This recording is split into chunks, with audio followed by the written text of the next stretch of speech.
বন্ধুরা, আজকে কি কি রান্না করেছি, তো এটা কি মাখছি বলো তো? এটা কি মাখছি বলো তোমরা কমেন্টসে।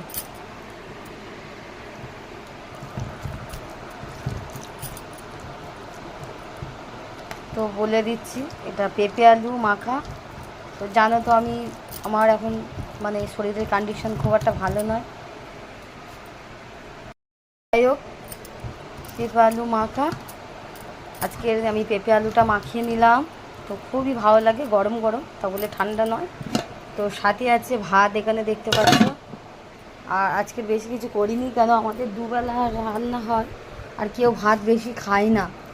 সব অল্প অল্প ভাত খায়, ভাত নষ্ট হয়, তার জন্য আবার রাতে ফের রুটি হবে। তো এই দেখো, এখানে সোয়াবিন দিয়ে মানে সোয়াবিনের মানে কুমড়োটা এত ভালো ঘেটে গিয়েছে, প্রেশারে দিয়েছি তো ঘেটে গিয়েছে। ছেলে কলেজ যাবে বলে তাড়াহুড়ো করে, আর এমনিতে আমি রিচ করি না এখন, হালকা কষে নিয়ে আর প্রেশারে দিয়েছি, পুরো কুমড়ো দেখো ঘেটে সেমনি হয়ে গিয়েছে। তো এইদিকে পেঁপে আলু মাখা। তো আর তো বন্ধুরা, এই দেখো, এদিকে কালকেকার একটু কমপ্লিট মাছ বেগুন আলুর তরকারি রয়েছে, আর সাথে আছে লটিয়া মাছের তরকারি, ফ্রিজে ছিল গরম করে নিয়েছি। আর এখানে তো এই নিরামিষে একটা কুমড়ো সোয়াবিন আলুতে একটা তরকারি, পেঁপে আলু মাখা, আর সাথে আছে কি জানো, ডিম সিদ্ধ।